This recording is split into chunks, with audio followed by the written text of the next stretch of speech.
dan hujan pada waktu panen, demikian kehormatan pun tidak layak bagi orang bebal.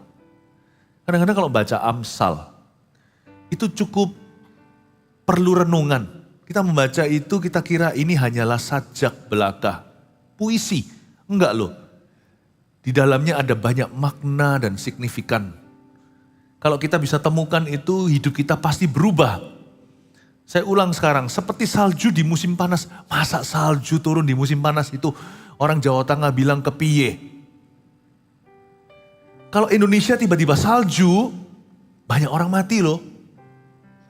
Kemarin hanyalah hujan hail atau hujan storm atau hujan apa di Surabaya sini, hujan es. Gak pernah terjadi. Hujan es besar-besar, meskipun jemuran jadi rusak dan sebagainya. Bersyukurlah bukan salju sungguhan. Kalau salju itu temperaturnya langsung ke 0, 1-2 derajat minus itu nanti pasti banyak pemulung yang mati. Salju itu gak turun di musim panas, itu out of place, tidak pada tempatnya. Ngomong apa sih ayat ini? Lalu hujan pada waktu panen, kalau panen hujan, rusak tuayan. Hujan akhir, hujan awal itu sebelum panen. Hujan awal itu untuk menyirami, menggemburkan tanah saat ditabur. Hujan akhir itu untuk menumbuhkan pesat-pesatnya. Tapi bukan waktu saat panen hujan, itu bisa hancur panennya. Bukan hanya out of place di luar tempatnya, seperti ikan di luar akuarium kan dia gak bisa bernafas. Segala sesuatu itu indah kalau pada waktu dan tempatnya. Hal-hal yang indah kalau tidak pada waktunya juga gak indah loh. Hal-hal yang benar, penempatannya salah juga basi. Apa misalnya vaksin dan sebagainya, jenis ini harus disimpan, penyimpanannya harus betul. Harus mungkin di temperatur tertentu. Penempatan itu perlu. Kalau enggak hasilnya bisa disastrous dalam bahasa Inggrisnya, bisa malapetaka atau musibah. Bapak Ibu Saudara, hikmat itu mengajarkan kita untuk menempatkan segala sesuatu pada tempatnya. Dan untuk tahu waktu dalam segala sesuatu. Berkat Tuhan itu enggak kurang-kurang, cuman manusia tidak bisa mengelolanya. Makanya jangan minta ekstra berkat, minta hikmat. Minta hikmat untuk mengelolanya. Saya curiga jangan-jangan doa yang tidak terjawab itu bukan tidak dijawab oleh Tuhan, tapi sudah terjawab. Hanya kita belum punya hikmat untuk bisa mengelola apa yang sudah ada. Kenapa begini, kenapa begitu manusia mengeluh? Padahal kalau kita dibukakan sama Tuhan, kita melihat ternyata di depan mata kita ada 5 roti 2 ikan. Gimana cara memberi makan 5.000 orang? Mana bisa dari makanan siang seorang anak kecil doang. Tapi kalau Tuhan membukakan mencelikan mata, baru make sense. Kalau sudah terjadi, alias sudah kejadian, kita baru berkata, aha. 5 roti 2 ikan itu kalau dibelah-belah-belah. Oh begitu caranya. Kreatif cara Tuhan, tapi butuh mata iman. Makanya itu kita harus tahu waktu dan penempatan sesuatu. Nah, salah satu hal yang paling gak cocok di dunia ini adalah penempatan hormat. Kita menghormati orang yang patutnya kita hindari, kita sungkan sama orang yang harusnya kita tegasi, tapi kita itu tidak menilai atau tidak mereken gitu ya. Gak ngereken gitu, orang lama ngomongnya demikian. Gak ngereken orang yang harusnya kita dengarkan. Nah, ini bisa juga menjadi resep kesalahan. Seperti salju di musim panas dan hujan pada waktu panen, demikian pula kehormatan pun gak layak bagi orang bebal. Padahal kalau Anda lihat hari ini di zaman sosial media, sebagian besar manusia yang dielu-elukan, diagungkan, dan juga diikuti oleh dunia adalah orang-orang bebal. Anda lihat, pop culture, popular culture, kebudayaan populer zaman ini biasanya memuja orang-orang yang Alkitab katakan adalah orang bebal. Berarti popularitas itu tidak tentu benar. Gak tentu. Makanya kita sebagai anak-anak Tuhan itu harus peduli isi. Dan kita sendiri harus mengisi diri. Jangan kita kejar popularity. Kemarin saya sempat ngomong sama anak-anak. Anak-anak saya kan juga belajar tentang pelayanan. Saya beritahu sama mereka, menjadi populer itu gampang. Buat aja yang aneh. Ya, saya bilang sama mereka, kita ini papa mama gak tentu orang populer. It comes and goes, datang dan pergi. Tetapi we can always be influential. Kita selalu bisa berpengaruh. Yang penting itu kejar pengaruh, bukan popularitas, bukan popularity. Karena zaman sekarang ini dunia memuja apa yang Alkitab katakan hindari. Demikianlah kehormatan pun tidak layak bagi orang bebal. Makanya itu kehormatan harus diberikan kepada siapa dalam hidup ini? Pertama-tama tidak ada kehormatan sejati tanpa menghormati Allah lebih dulu.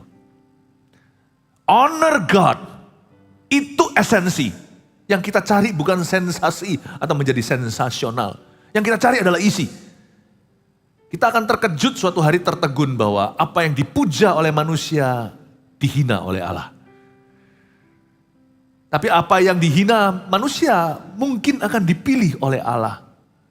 Mari anak-anak Tuhan miliki isi, punya prinsip hidupnya. Gak apa-apa kalau gak dihormati, it's okay. Asal bukan salah Anda. Pernah ada orang ngomong gini sama saya, doakan pastor supaya orang-orang di sekelilingku menghargai aku. Ngapain? Emas kiloan gak pernah berkata doakan supaya seluruh dunia suka sama aku. Kalau dia mahal, kalau dia langka, semua orang mengejarnya 1 gram berapa. Emas tidak pernah koar-koar dan berkata cintai aku, cintai aku, cintai aku. Malah takut dicuri ya. Gak usah itu, gak usah khawatir orang gimana. Yang penting tanya sama diri sendiri, do you live to honor God or not? Apakah kita itu hidup untuk menghormati Tuhan atau enggak? Apakah hidup kita itu seperti bejana, bagaikan bejana siap dibentuk. Demikian hidupku di tanganmu, dengan urapan kuasa rohmu, ku dibaharui selalu. Terus habis gimana? Jadikanku Allah dalam rumahmu, inilah hidupku di tanganmu. Bentuklah seturut kehendakmu, pakailah sesuai rencanamu. Ya, kita mau menjadi bejana, menjadi emas itu. Kita mau menjadi murni. Yang gitu dicari kok. Kalau hari ini Anda diabaikan, Anda ditutup sebelah mata, itu sementara. Yusuf juga pernah dipenjara. Ya, yang penting hati kita tuh menyenangkan Tuhan. Ya kan?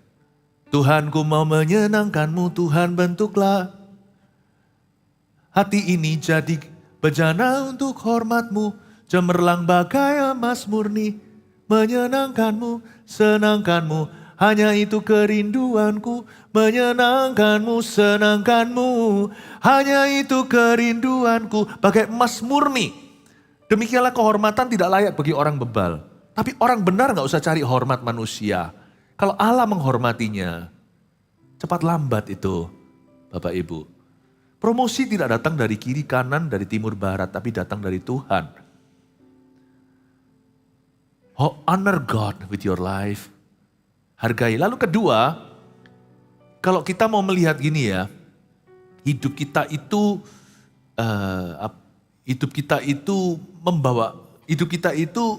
menghormati Tuhan. Pasti nanti setelah kita menghormati Tuhan, kita juga harus belajar untuk menghormati orang-orang yang tepat dalam hidup kita. Mimpi saya ya, ini mimpi saya ya, semoga jadi mimpi Anda di gereja kita ya.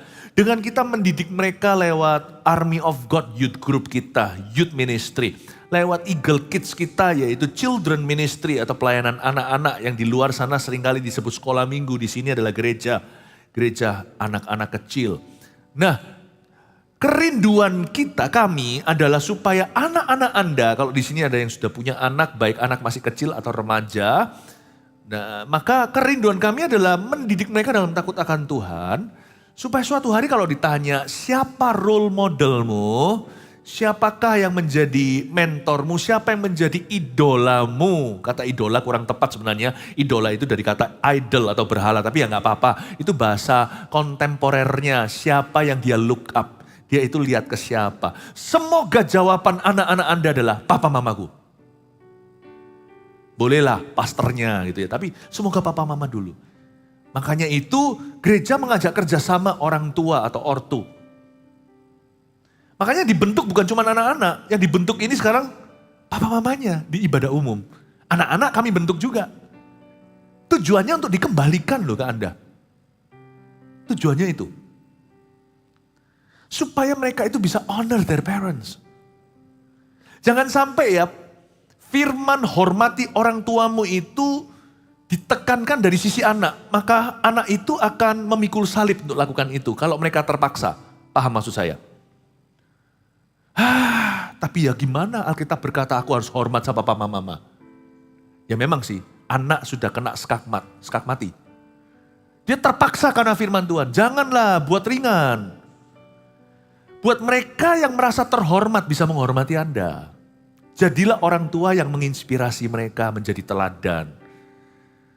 Firman hormati orang tuamu itu seharusnya bermata dua. Bukan hanya kepada anak. Itu loh. Kalau anaknya di gereja, papanya di sebelahnya disenggol. Itu loh. Hormati papa mamamu. Harusnya gak usah disenggol. Kalau sampai anak perlu disenggol, you sudah kalah sebagai papa. Anda sudah kalah. Harusnya anaknya yang membanggakan papanya. Membangga-banggakan maksudnya papa mamanya. Harusnya kalau ditanya siapa role model, siapakah idolamu? Papa mama. Bukan, ya sudah papaku memang begitu, tapi aku ampuni dia. Loh jangan gitu. Ini UMR-nya, ini gaji minimal, yang ini bonus-bonusnya. Harus sampai limpah bonus-bonusnya. Menangkan respek putra-putrimu lewat teladanmu. Menangkan itu. Dari sisi pelayanan anak di gereja ini dan pelayanan muda-mudi, kami dorong mereka ke tengah, ke arah Anda. Dari sisi Anda, kami dorong hati Bapak kembali ke anak. Hati Bapak Ibu maksudnya. Win their respect. Supaya honor atau kehormatan itu tidak perlu dituntut dari mereka. Mereka berikan tanpa terpaksa. Mereka berikan dengan sukarela. Mereka memberikannya karena mereka terinspirasi oleh Anda.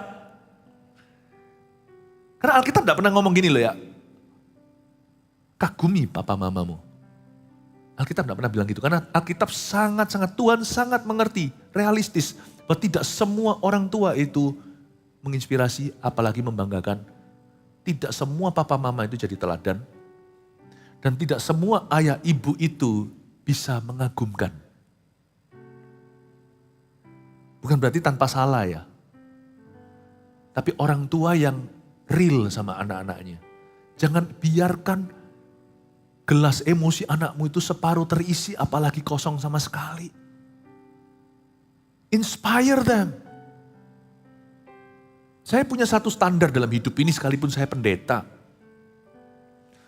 Berhasil atau enggak berhasilnya saya dalam pelayanan tidak tergantung keberhasilan pelayanan saya. Apa gunanya saya berhasil dalam pelayanan, Anda dalam pekerjaan, kalau saya gagal jadi papa atau jadi suami. Atau Anda gagal jadi mama dan jadi istri. Buat apa sih?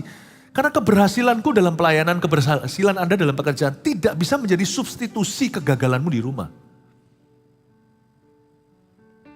Bahkan Alkitab pun menjelaskan jelas-jelas ABC-nya, alfabetnya nggak berubah-ubah. Ini dulu baru itu. Kalau Anda dan saya dalam pelayanan misalnya tidak bisa mendidik anak sendiri atau rumah tangganya, Anda nggak bisa didik jemaat Allah. Itulah sebabnya banyak orang sukses di dunia kerja sana. Bisa jadi konglomerat dalam pekerjaannya tapi melarat di keluarganya. Melarat kasih, melarat damai, melarat sukacita. That will be your loss loh. Itu adalah sebuah kekalahan. Tidak pernah Alkitab mengatakan kagumi papa mamamu. Karena Alkitab tahu bahwa tidak semua orang tua mengagumkan.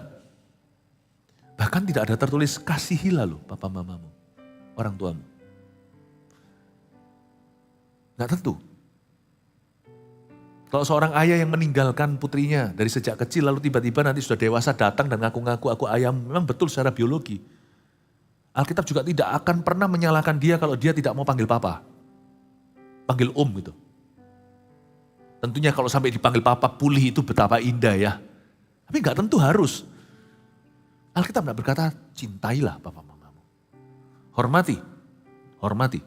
Salah pun Bukan berarti kita hormati kesalahannya, tetap hormati orangnya. Isn't that amazing? Dan tapi itu juga ngeri loh. Berarti adoration atau mereka anak, bukan adoration tapi anak punya reference atau rasa takut segan anak pada orang tua itu tidak menjadi rapor objektifmu sebagai orang tua. Karena mereka kena firman. Jadi kalau mau cek beneran apakah kita itu seperti apa dalam hidup anak-anak kita, jangan cek di area hormat. Di area hormat itu karena kena firman dia. Cek di area cinta. Kedekatan. Nggak semua kan orang tua di sini semua pasti yang punya orang tua pasti mau nggak mau kita hormat. Semua pasti akan hormati. Tapi saya ragu, nggak semua akan dekat sama orang tuanya. Nggak semua. Kedekatan dicek di situ, dicinta dicek. Kagum, wah itu sudah lebih langka. Itu lebih langka. Oh, bersyukurlah Bapak Ibu Saudara kalau Anda punya orang tua, kalau kita yang mengagumkan. Itu jarang. Tapi menurut saya sejak kita pupuk demikian di gereja, menurut saya di gereja Mawar Sharon ada banyak sekali orang tua yang mengagumkan bagi anak-anaknya. Kasih tepuk tangan Tuhan. Ini yang disebut jangan sampai kehormatan itu diberikan kepada orang bebal. Ngapain sih kaula muda memberikan kehormatan kepada Lady Gaga? Kenapa sih memberi kehormatan kepada siapa dan sebagainya? Kalau sampai anak kita mengagumi orang yang berhasil di dunia kerja, kaya raya, tapi womanizer, seorang playboy beneran. Itu sudah kegagalan bagi orang tuanya. Kalau dia sampai look up pada figur gitu, berarti dia hanya lihat materinya. Goal kami sebagai gereja adalah menjadikanmu role modelnya. Kami hamba-hamba Tuhan kan cuma gipsumnya aja, gipsnya. Udah selesai dilepas, andalah lengannya papa mama. Makanya I'm very very much indebted. Saya sangat-sangat seolah-olah berutang budi, padahal ya bukan untuk anakku saja. Kepada semua kakak-kakak Eagle Kids, kepada semua kakak-kakak pastor-pastornya AOG Army of God. Saya sangat-sangat bersyukur ada mereka. Ini adalah pahlawan yang tidak dinyanyikan. Mereka bekerja ujungnya adalah untuk mengembalikan hati anak ke bapaknya. Hati bapak untuk kembali ke anaknya. Oh haleluya. Baru setelah orang-orang ini anak-anak muda bisa memberikan hormat yang sepantasnya kepada yang berhak menerima. Yaitu orang tua. Barulah menurut saya mereka bisa menjadi honorable person. Baru mereka bisa menjadi orang yang dapat dihormati. Honorable people. Pertama honoring God dan honoring parents. Pertama menghormati Tuhan lalu menghormati yang sepatutnya. Orang tua, ya gembala masukkan juga di dalam sana sebagai tambahan lah kami-kami ini. Sebagai devisa cadangan kalau ada apa-apa sama bapak. Tapi setelah itu baru kita melihat generasi anak panah diluncurkan. Baru kita akan menyaksikan sebuah gelombang orang-orang yang terhormat. Respectable persons. Orang-orang yang bisa dihormati. Ini yang disebut, demikianlah kehormatan pun tidak layak bagi orang bebal. Saya sedih di dunia sekarang ini, termasuk yang dielukan di media.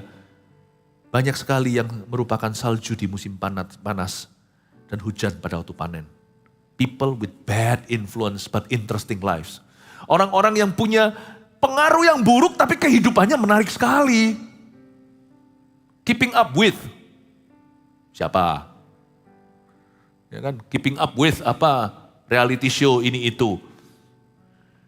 Padahal kalau kita lihat hidupnya gak keruan. Gonta-ganti pacar, pasangan, cerai-ceraian. Kekerasan, omong kotor. Tapi hidupnya memang interesting. Aneh tuh, anak-anak di dalam keluarga yang kenyang kasih tidak tertarik dengan mereka-mereka tuh. Tapi orang-orang yang kelaparan kasih karunia mencari yang gituan. Aneh ya? Bapak Ibu Saudara, mari kita pelajari bahwa kehormatan tidak boleh diberikan kepada orang bebal. Rebut kembali kehormatanmu. Rebut kembali di rumah tanggamu. Tapi Pastor Philip mungkin saya sudah lama hubungan gak enak. Ya, hubungan gak enak kan gak langsung. Masa dari bayi langsung gak enak sama putra-putrinya. Kan ada waktu. Berarti dengan Tuhan kan bisa dipersingkat. Berarti tahun-tahun ke depan bisa pemulihan. Ya memang gak semalam sih. 1, 2, 3, 4 tahun pun tunggulah. Worth it kok. Kalau sana masih diberikan hidup panjang sama Tuhan, masih lama tuh interaksinya dengan putra-putri. Ayo dikejar. Belajar seperti Yakub itu loh. 7 tahun terasa seperti 7 hari karena menunggu yang dicintai. Amin. Kehormatan itu harus direbut kembali. Kalau saya sih punya satu tugas lagi. Kami ini merebut kembali hormat kepada gereja Tuhan, rumah Tuhan. Gereja itu sudah sempat namanya basi. Karena masalah itu masalah, ya kalau tanya haters lah di luar sana ya. Sampai kapanpun mereka gak puas. Tapi sebenarnya kemuliaan Tuhan di gerejanya akan dipulihkan. Dan saya berdoa semoga Mawar Sharon akan bisa memainkan peran dalam hal itu. Will be a church that is different. Dan menjadi gereja yang berbeda. Kehormatan terus dikembalikan. Kalau nggak gitu nggak ada pemulihan. The problem is, kenapa anak Anda misalnya susah berubah? Karena mereka look up ke orang yang salah. Di ibadah sebelumnya tadi, Anda dengarkan sendiri. Saya jelaskan, kalau kita mau menyelesaikan masalah putra-putri, misalnya anak remaja atau dewasa muda, susah diatur dan sebagainya. Jangan atur mereka. Mereka itu sebenarnya gampang diatur. Tapi yang ngatur mereka bukan Anda soalnya, Anda kecolongan. Yang ngatur mereka itu adalah idola-idola mereka di internet itu. Yang ngatur mereka itu penasehat-penasehat bayangan Anda tidak tahu. Yang disebut keren sama mereka itu mereka dididik siapa? Memang matematika, fisika dididik sekolah. Tetapi value hidup nilainya itu tak terdidik. Itu cul-culan, lepasan. Mereka itu diajari siapa penasehatnya. Kalau Anda memang betul-betul mau mengubah seseorang, Anda juga harus rombak penasehat dan sahabatnya. Pergaulan yang salah merusak kebiasaan yang baik. Ya kan? Ternyata kalau kita itu mau lihat perubahan, kehormatan harus dipulihkan ke tempat yang tepat, tidak bisa orang bebal. Oke, ayat 2. Sekarang saya mulai masuk ke santet dan guna-guna. Hah, apa itu? Ya mungkin gak semua orang relevan soal ini, cuman minimal lah. Dikutukilah, curse, orang mengutukilah atau diramal yang enggak. Oh, asal Anda gak cari, gak usah takut yang gituan. Ayat 2, seperti burung pipit mengirap dan burung layang-layang terbang. Demikianlah kutuk tanpa alasan tidak akan kena. Saya ulang lagi, kutuk tanpa alasan, kutuk yang tidak berfondasi, berlandasan, gak kena. Ada lagunya loh itu, gak kena itu. Na na na na na na na na na na. Gak kena, itu ya gak kena. Kita gak usah mengece tapi intinya adalah gak kena. Kenapa sih ada orang itu yang takut sekali, superstitious sekali gitu loh. Ulang tahun jangan dirayakan lebih awal. Nanti kenapa? Umur pendek katanya. Saya tanya, orang-orang yang umur pendek kena sakit misalnya matinya cukup dini itu, mereka dirayakan selalu on time loh. Anda enggak takut ya? Anda on time dirayakan nanti matinya seperti mereka, ayo. Saya enggak pernah ada superstisi takut, lantai 13 lah. Atau angka tertentu lah. 4 lasis, matilah. Dan sebagainya, saya enggak pernah. Karena kalau enggak ada alasan, imanmu di sana, imanmu pada firman, enggak kena. Enggak kena. Alkitab mengatakan enggak kenanya seperti apa? Seperti burung pipit mengirap. Burung pipit mengirap itu terbang terus. Pipit yang enggak pernah hinggap, enggak transitan. Dia lihat enggak ada tempat. Seperti waktu air bah itu loh. Burung-burung yang dilepaskan enggak menemukan tempat kecuali area basah. Dia kembali lagi ke Batra. Dan burung layang-layang terbang. Bapak ibu saudara, enggak usah percaya gitu-gituan.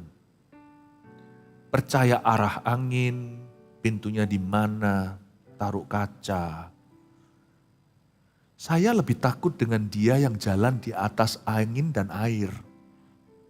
Dan diangkat di atas awan. Dia yang berjalan di atas Feng, dia berjalan di atas Sui. Yesus Kristus namanya.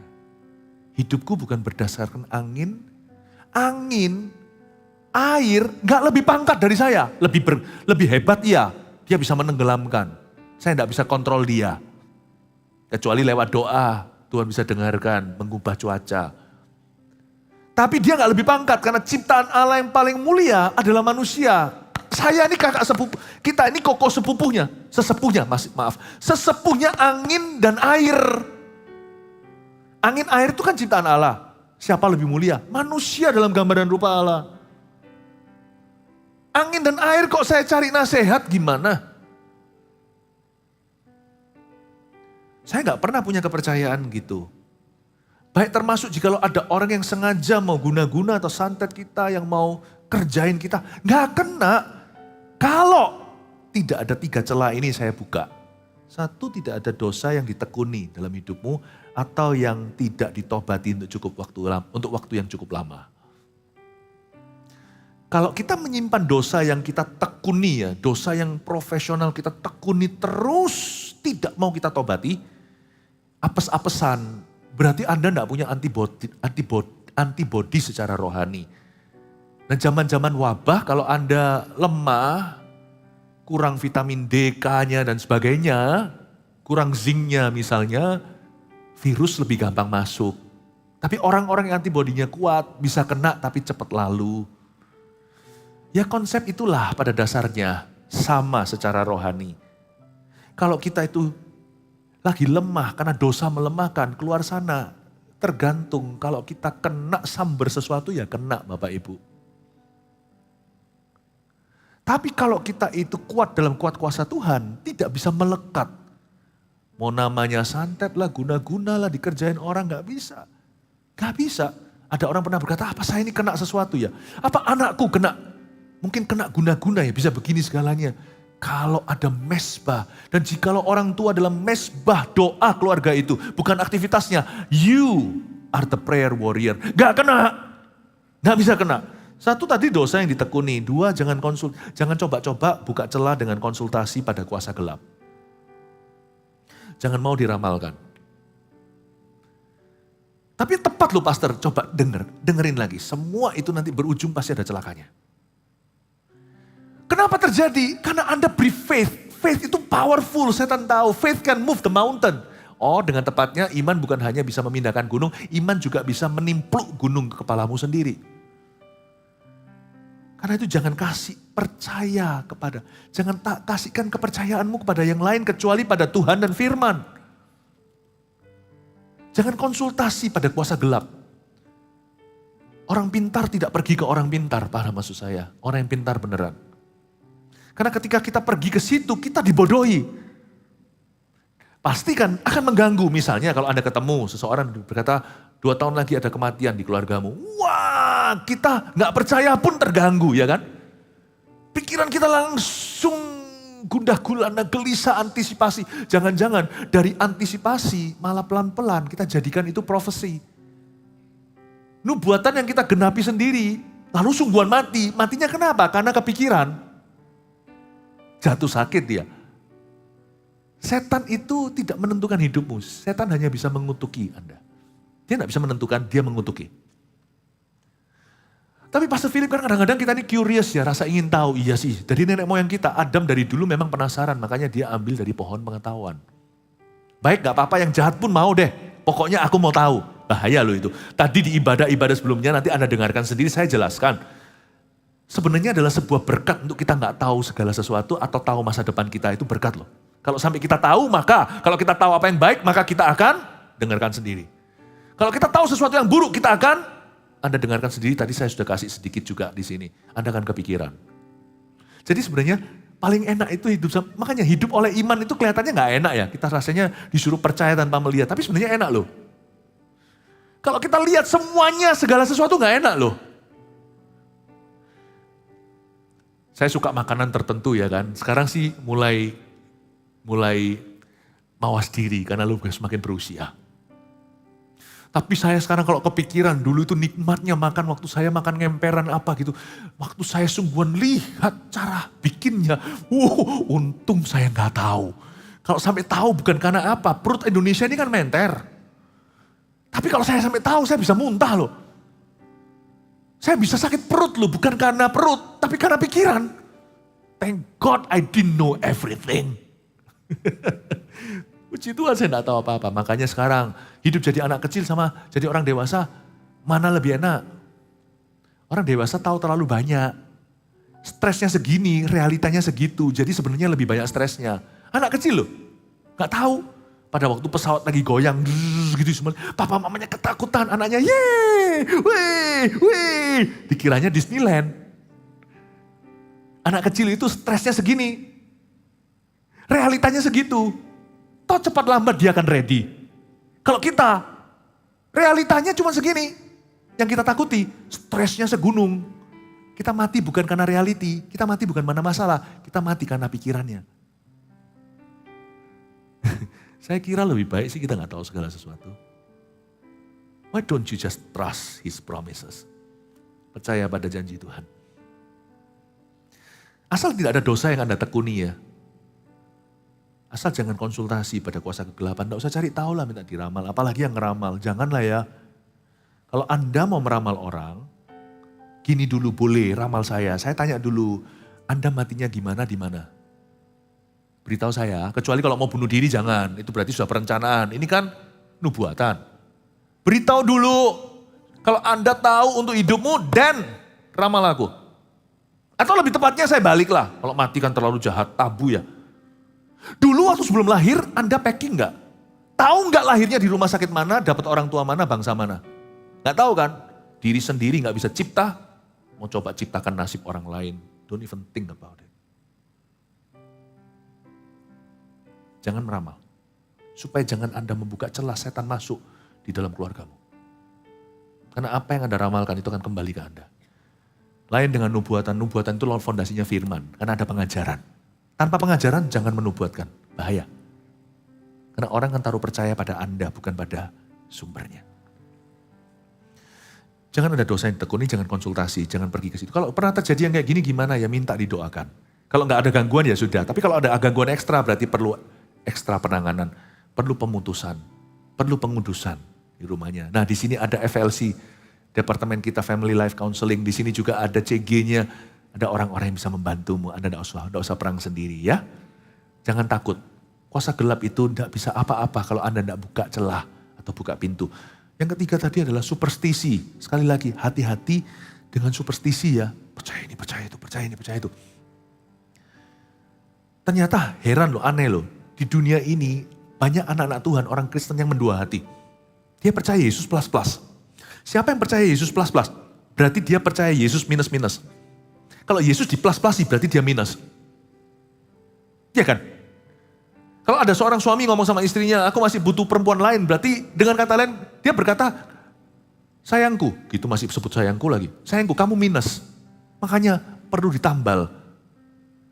Kalau Anda tambahkan sesuatu di samping Yesus, berarti Yesus bukanlah juru selamatmu. Kalau dia tidak jadi juru selamatmu, dia bukan siapa-siapa bagimu. Jangan Yesus tapi ketika kita mau beli sesuatu, rumah segalanya, lihat dulu ini tuh padahal itu adalah anak Tuhan. Nggak usah begituan. Nggak usah begituan aja. Kita sudah harus menghadapi hal-hal demikian. Misalnya ada orang yang gimana bangun apa segalanya selamatan. Kita kan gak bisa apa-apa. Buru-buru bekerja kan mungkin mereka ada kepercayaan mereka sendiri. Itu pun kita hadapi gini. Masa dari kita mau nambahi? Kalau garam kehilangan keasinan. Dengan apa dia diasinkan? Kalau orang Kristennya superstisi. Gimana lagi firman? Bapak ibu saudara harus tegas berdiri. I have no other belief. Saya gak punya kepercayaan keyakinan lain. Saya ngomong dulu nih sekarang. Saya gak punya. Kecuali kejadian dan wahyu. Kejadian sampai wahyu. I don't have any other belief. Kalau Anda masih punya ruang untuk percaya sesuatu yang lain, berarti belum selidiki firman. Kalau kita selidiki firman, kita nggak punya tempat. Kalau orang yang masih bisa jajan, berarti belum kenyang. Kalau kita sudah dikenyangkan firman, nggak punya ruang. Kalau saya ditanya, saya masih punya kepercayaan superstisi lain nggak? Nggak ada. Sungguhan nggak ada. Kenapa? Nggak ada tempat. Kejadian sampai Wahyu saya udah kenyang. Ini aja nggak cukup tempat karena kadang-kadang kapasitasku kurang. Orang Kristen yang masih bisa punya plus berarti dia tidak punya firman. Orang yang punya firman penuh hatinya. Penuh. Amin. Ulang tahun yang terlalu awal tadi itu. Jadi kalau ada yang sudah divonis 6 bulan gitu ya. Divonis tinggal hidupnya 3 tahun. Coba rayakan. Coba rayakan ulang tahunnya tepat waktu 3 tahun itu dia tambah usia enggak? Enggak kan? Saya enggak ngomong gini berarti mari kita rayakan ulang tahun kita 3 bulan di depan. Tapi jangan ketakutan yang gitu-gitu, yang silih-silih yang gitu itu. Yang profesional jadi anak Tuhan. Kita ini memerintah malaikat loh. Kita ini yang memerintah malaikat. Kita nanti yang menghakimi malaikat, paham? Paham itu. Masa kita aja kayak gituan? Cuma mau Sharon jangan begitu. Dalam nama Yesus, saya enggak tahu di luar sana gimana, pokoknya in this church that I lead, we all believe in Jesus and Jesus only. Gereja ini yang kita gembalakan, kita hanya percaya pada Yesus dan firman dan hanya padanya saja. Berikan tepuk tangan untuk Tuhan, haleluya. Ayat 3 ya, cemeti adalah untuk kuda, kekang untuk keledai, tarik itu, dan pentung untuk punggung orang bebal. Ini ada 3 alat yang disebut masing-masing sesuai hewannya. Cemeti adalah untuk kuda, ya. Naik dokar istimewa, ku duduk di muka, ku duduk sambil Pak Kusir yang sedang bekerja. Cebas, cemeti. Lalu kekang untuk keledai, supaya dia nggak ke kiri kanan, supaya jalannya lurus. Tapi ada satu lagi animal di sini, bukan animal, bukan hewan, ternyata manusia, pentung untuk orang bebal. Tuhan gak jahat. Coba kalau sama kuda gak pakai ceplesan, mau pakai apa? Pakai WhatsApp? Gak bisa. Gak ngerti dia. Mau pakai apa? Kalau kita latih anjing, sekalipun breednya itu adalah anjing yang sangat pintar, tetap harus pakai snack. Lumba-lumba pandai gitu dikasih sesuatu. Karena hewan itu instinktif. Dia tidak punya akal budi manusia. Dia gak bisa menyembah Allah. Tidak ada ceai atau mencintai dari hati itu, dari hati sendiri nggak ada itu. Dia harus dirangsang pada ketaatan. Jadi sebenarnya cemeti pakai kuda itu tidak untuk membunuhnya. Cemeti untuk kuda itu adalah bahasa yang dipahaminya. Kekang untuk keledai harus pakai kekang. Kalau nggak gitu dia bisa tendang-tendang gitu ya. Nggak lucu kalau turis di Yerusalem ditendangi keledai gitu nggak mau datang lagi. Kenapa kok pentung untuk orang bebal? Kenapa orang bebal kok nggak bisa diajak bicara? Kenapa orang bebal kok nggak bisa diajak negosiasi atau diberi pengertian? Nggak bisa ternyata. Tuhan itu tahu alat apa untuk hewan apa. Dan sayangnya kenapa harus pentung untuk seorang manusia? Izinkan saya mengajarkan sebuah cara sederhana Allah berbicara. Di level 1 tak perlu ditegur lagi, harusnya kita mengerti. Ya. Tuhan bicara itu yang terutama nomor 1, pandailah orang yang di level pertama langsung nangkap maksud Allah. 1, Tuhan itu bicara lewat Allah Roh Kudus dan firman Tuhan. Baik itu lewat khotbah, saat teduh pribadi, renungan, pokoknya firman. Roh Kudus bicara ke dalam hati kita. Wow, kalau kita mengerti gak perlu pentung saudaraku. Selain itu, Tuhan juga bicara kalau lewat, bisa juga karena kita gak mau mendengarkan di level 1, Tuhan bicara di level 2. Atau bisa jadi untuk sebagai komplimen, untuk bisa tambahan bicara juga di level kedua ini. Tuhan pasti bicara lewat orang-orang yang benar di sekitar kita. Kalau Roh Kudus dan firman itu Tuhan bicaranya pribadi di dalam kita. Kalau itu pun gak didengarkan, biasanya Tuhan akan bicara lewat orang-orang sekeliling kita. Nabi-nabi yang diutus Tuhan gak tentu seseorang yang Anda harapkan. Tapi orang yang benar di hidupmu, karena itu Tuhan suruh kita untuk mendekat sama orang benar, jangan orang fasik. Berbahagialah orang yang hidup menurut jalan orang benar, yang merenungkan firman Tuhan siang dan malam. Orang yang tidak hidup menurut nasihat orang fasik, yang tidak berjalan di jalan orang berdosa, yang tidak duduk dengan pencemooh. Tuhan pasti bicara melalui orang-orang benar di sekeliling kita. Karena itu jadilah anak-anak Tuhan yang mudah untuk diajar, mudah dibentuk, mudah dikandani, mudah untuk diberitahu sesuatu, mudah untuk terima masukan. Karena Tuhan itu bicara lewat orang-orang benar. Nah, orang-orang benar ini belum pentung. Kenapa? Tuhan itu gak suka loh bicara lewat pentung itu, karena Tuhan bukan satpam. Bapak itu memang punya rotan, tapi siapa sih bapaknya yang pajang rotannya di Vigora? Bukannya justru yang di Vigora sama bapaknya adalah foto mesra dengan keluarganya. Tuhan itu mesra, orangnya itu gitu, senengnya itu relationship, senengnya itu terhubung dengan anaknya lewat kasih, lewat bicara baik-baik. Tapi kalau nggak mempan ya terpaksa ya kan, level 3 sekarang itu lewat pengalaman hidup. Ini pun belum pentung. Tuhan bisa bicara lewat pengalaman hidup. Tapi yang keempat ini sudah pentung ya. Ini semua 3 nggak mempan. Tuhan bicara lewat hukuman. Yang disebut cemeti, kekang, pentung itu semuanya punya satu kesamaan. P-A-I-N, pain. God will speak through pain. Tuhan bicara lewat rasa sakit. Saya nggak berkata bahwa semua yang terasa sakit itu berarti hukuman. Tidak. Penyakit juga nggak tentu, lihat Ayub. Tapi saya hanya ingin menekankan bahwa God can also use pain to teach you. Tuhan juga bisa memakai rasa sakit untuk mengajari orang, khususnya orang yang bebal hatinya. Bukan berarti orang yang benar despair from pain. Orang yang benar itu diluputkan selalu dari rasa sakit. Gak tentu juga. Gak tentu. Kadang-kadang kita menanggung sakitnya orang lain. Kadang-kadang kita menanggung masalah orang lain. Yesus Kristus contohnya di kayu salib. Mari kita buat komitmen tahun ini. Kalau Tuhan bicara kepada kita, kita mendengarkannya. Ayat yang keempat. Jangan menjawab orang bebal menurut kebodohannya. Supaya jangan kau sendiri menjadi sama dengan dia. Jawablah orang bebal menurut kebodohannya supaya jangan ia menganggap dirinya bijak. Tunggu. Ayat 4 sama 5 ini kok langsung pelin-pelan ya. Anda baca lagi coba. Pertama kan ayat 4 jangan menjawab orang bebal menurut kebodohannya. Tiba-tiba lompat. Ayat 5 jawablah orang bebal menurut kebodohannya. Gimana sih? Ini yang namanya hikmat praktis. Tidak ada sesuatu yang baku. Ini bukan prinsip.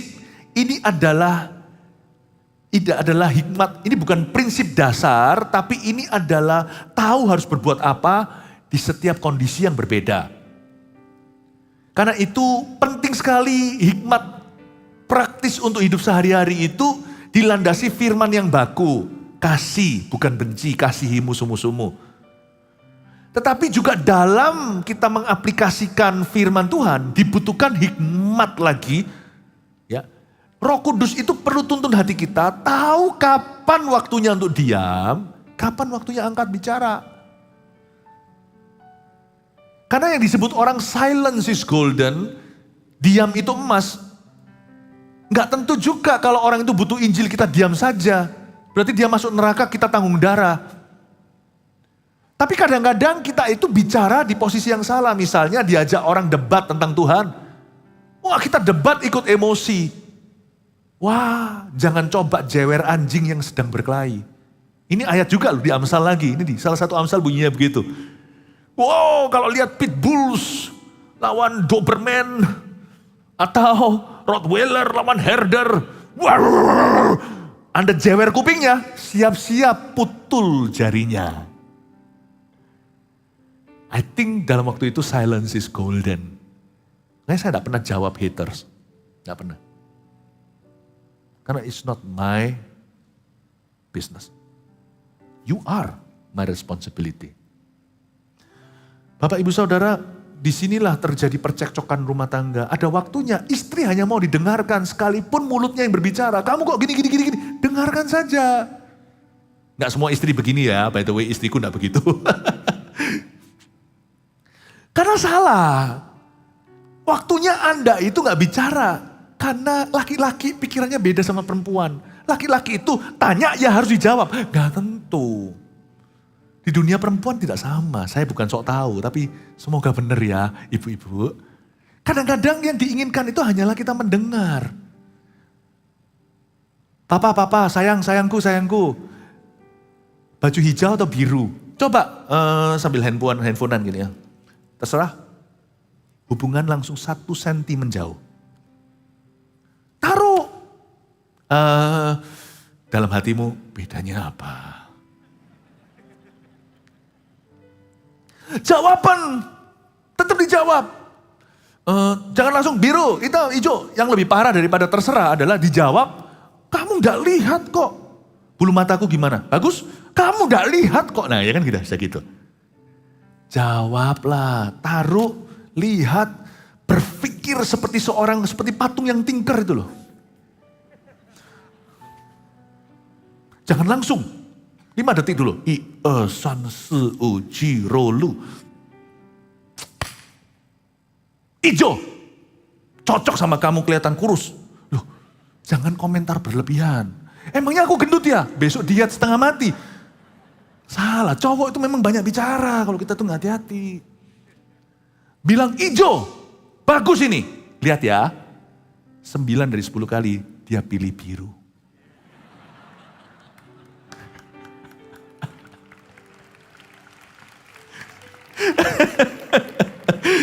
Puji Tuhan. Tapi dia akan semakin cinta padamu. Terus jangan pertanyakan, ini bukan waktunya untuk diaudit. Aku pilih hijau, kamu pilih biru. Udahlah, dia minta perhatianmu, dia sudah tahu warnanya. Dia minta penerimaan dan konfirmasi. Nah, benar. Makanya itu kadang-kadang kalau kita shopping, diajak sama istri misalkan, istri saya enggak begini ya. Saya tahu dari mana, dari Roh Kudus. Iya. Anda diajak shopping, udah lalu pergi sendiri gitu. Loh jangan. Kencan satu sisi memberi. Ya pernah lihat gak bapak-bapak yang dengan wajahnya kosongan, hampa? Ya, bawa tasnya istrinya. Itu pernikahan bahagia. Coba lihat yang gak ada cowoknya di sana terus gitu. Kita boleh bertanya di mana mereka berada dalam pernikahan mereka. Padahal Anda tidak dibutuhkan. Opini pun percuma, hijau selalu biru. Tetap ikuti. Padahal tanpa Anda, lebih cepat shoppingnya. Lebih lama juga bisa. Tetapi dengan Anda jangan coba interupsi. Tetap di situ. Istri tidak butuh opini kadang-kadang. Kita harus mengerti kapan kita angkat bicara. Disinilah banyak pernikahan bermasalah. Karena miskomunikasi. Bukan kata dengan kata. Membuat mereka bersilat kata adalah karena mereka sudah bersilat hati dulu, tidak ketemu. Makanya itu maksud baik dua-dua, tapi jadi berbenturan. Karena kita nggak mengerti. Kadang-kadang pikiran laki-laki, lah aku di sini ada pembuat perbedaan apa? Ya karena kecuali kalau harta, kan hartanya bukan harta berpisah, harta bersama. Keluar kredit card sini situ ya sama aja kok akhir bulannya. Lah aku di sini ini gunanya apa? Laki-laki berpikir gini kan, time is money. No, time is honey. Nggak apa-apa, ikuti itu. Saya nggak tahu apakah saya ini ngomong seperti ini nggak masuk akal atau gimana. Saya perlu konfirmasi dari ladies. Yang ibu-ibu di sini yang sudah punya suami yang kepingin kalau lagi pergi gimana dibarengi suaminya kelihatan cantik pakai tasnya begini. Dan Anda merasa Anda dikasih kalau begitu. Coba kalau Anda bilang, oh enggak ya. Ya, tapi memang ada juga istri-istri yang tambah merasa annoyed ya, ada suaminya di sana. Aneh-aneh sih, memang dunia ini kan berbeda-beda. Tapi intinya adalah Bapak Ibu Saudara, ketahuilah kapan kita berbicara, kapan tidak. Jangan menjawab orang bebal menurut kebodohannya. Supaya jangan kau sendiri menjadi sama dengan dia. Kalau kita itu tidak menjawab seseorang, contohnya misalnya ketika dia marah, itu karena orang itu tidak bersedia mendengar. Anda dan saya harus bisa mengerti di waktu tertentu ada orang-orang yang bersikap tertentu itu bukan karena ingin Anda ngomongi sesuatu. Ini sudah lepas bukan suami istri tadi ya, ini sudah ke kasus nih. Kalau sampai kita itu ketemu dengan orang bebal yang sedang mengajak debat dan sebagainya, jangan kita itu turun ke level orang itu. Karena kita lebih baik diam, golden is silence. Silence is golden. Diam itu emas. Jikalau apapun yang kita katakan, dia tidak bersedia mendengarkan. Udah diam aja. Diam aja. And don't talk too much too. Kebanyakan kita bisa berbicara terlalu banyak. Misalnya orang tanya sama kita, sudah makan belum? Jawabannya bukan sudah makan atau belum. Kan sederhana. Sudah makan atau belum? Ya sudah, tapi tadi aku makan di restoran itu nggak enak, servisnya jelek segalanya. Lu nggak tanya. Never answer people more than you ask. Jangan jawab orang berlebihan daripada yang ditanyakan. Karena itu membuat kita jadi turun level. Kita jadi nggak bijaksana tapi jadi bodoh. Satu level lagi kalau kepancing dalam sebuah perdebatan jadi bebal. Ya. Kita seringkali begitu loh. Kalau kita nggak sadari, saya juga bisa demikian. Gimana? Itu ya. Gimana? Dan ada orang yang kurang peka lagi. Gimana, sehat nggak? Lihat dulu orang itu siapa, maksudnya apa. Kalau cuma basa-basi ya juga, ya terima kasih. Ya ini itu. Tapi kalau tanya sungguhan ya harus Anda beritahu. Tapi kadang-kadang kita berlebihan, kita bilang ini gini. Dan kelihatan kan matanya mulai. Nah kita harus peka, stop. Nggak masuk. Whatever nggak masuk. Stop. Nggak masuk. Jangan berikan informasi lebih daripada yang patut. Informasi itu mahal loh hari-hari ini. Bisnis informasi itu yang menjadikan banyak orang konglomerat hari ini. Hold your information. Don't talk too much. Ya, itu pun we don't talk too much saja, we will talk much. Karena ada banyak hal di hidup ini perlu dibicarakan. Tapi jawablah orang bebal menurut kebodohannya, lawan katanya. Tadi jangan jawab, sekarang suruh jawab. Kalau dengan syarat-syarat ini, kalau orang itu bisa bisa mendapatkan keuntungan dengan dari masukan Anda. Jika orang itu kira-kira ada pintu sedikit terbuka untuk terima masukanmu, kalau Anda diam, egois namanya. Speak up, bicara. Kalau menurut saya ya begini. Ya. Apalagi jikalau nama Tuhan dipertaruhkan untuk kemuliaan Allah. Oh, angkat bicara. Misalkan dia ngomong sesuatu, begitu ya. Contohnya orang Kristen semuanya sama di situ, ada Kristen, Anda bukan. Anda yang orang Kristen, jemaat Mawar Sharon, enggak usah debat. Cepet hit and run, bilang, oh sebentar, enggak usah, pilih kata-katamu. Misalkan dalam pertemuan, lagi fitness sama-sama atau apa, lalu tiba-tiba obrolan mulai enggak suci. Padahal ada anak-anak Tuhan di situ yang lemah iman tapi kalah didominasi dengan orang yang bebal, yang ngomongnya itu suka omongnya itu suka sarkastis, suka sadis kalimat-kalimatnya, suka sinis. Kalau saya jadi Anda, saya akan angkat bicara. Karena saya otomatis kalau yang lainnya lemah, saya harus jadi kokonya. Saya akan bilang, oh sorry tapi tidak semua orang Kristen kayak gitu kok. Semua kan lihat gitu. Tapi orang-orang yang di samping kanan kiri yang Kristen itu juga semuanya akan, thank you. Oh tidak semua orang Kristen gitu. Tidak usah bela diri gini gitu, tidak usah. Jangan masuk ke perdebatannya. Make your statement. Tidak semua orang Kristen kayak gitu, aku juga diberkati sama orang Kristen kok. Udah. Cepet-cepet, gimana? Ayo loh, masa kita nggak olahraga lagi nanti ini keringatan percuma ini apa sekalian? Alihkan, tutup buku, Anda ketok palu. Dia bisa ngomongnya banyak, Anda satu kalimat aja, tidak semua orang Kristen gitu. Tidak semuanya demikian. Simple kan? Kenapa? Karena ada orang lain dipertaruhkan. Karena nama Tuhan dipertaruhkan. Tapi kalau dia mau membuka lebih besar lagi hatinya, maka saya akan bicara. Paham Bapak Ibu Saudara? Jangan jadi orang Kristen yang main aman di masyarakat. When you need to stand up, you stand up. Bukankah kita semua adalah saksi, witness, saksi Kristus terakhir. Oh haleluya. Sampai mana nih? Ayat 5 ya. Oh ayat 5 aja, saya rasa tidak bisa sampai ayat 8. Terakhir aja. Jawablah orang, sudah ya. Jawablah orang bebal menurut kebodohannya. Ayat 6. Ayat 6. Siapa mengirim pesan dengan perantaraan orang bebal mematahkan kakinya sendiri dan meminum kecelakaan. Amsal di mulut orang bebal. Kita di ayat berapa sih? Ayat 6 ya. Ayat 6, 7, 8. Ini kalau saya bahas 15 menit sendiri. Udah, mari sampai sini aja, ayat 5 aja. Nanti lanjut di ibadah berikutnya, Anda bisa ikuti, baik itu fisik, secara fisik atau online, Anda bisa ikuti ya. Saya rasa enough for now, jadilah witness atau saksi hidup di mana Tuhan menempatkan, jangan main aman, jadilah bijaksana. Anda harus tahu kapan sebaiknya diam, kapan sewaktu atau seharusnya bicara. May God bless you. Berikan tepuk tangan bagi Tuhan.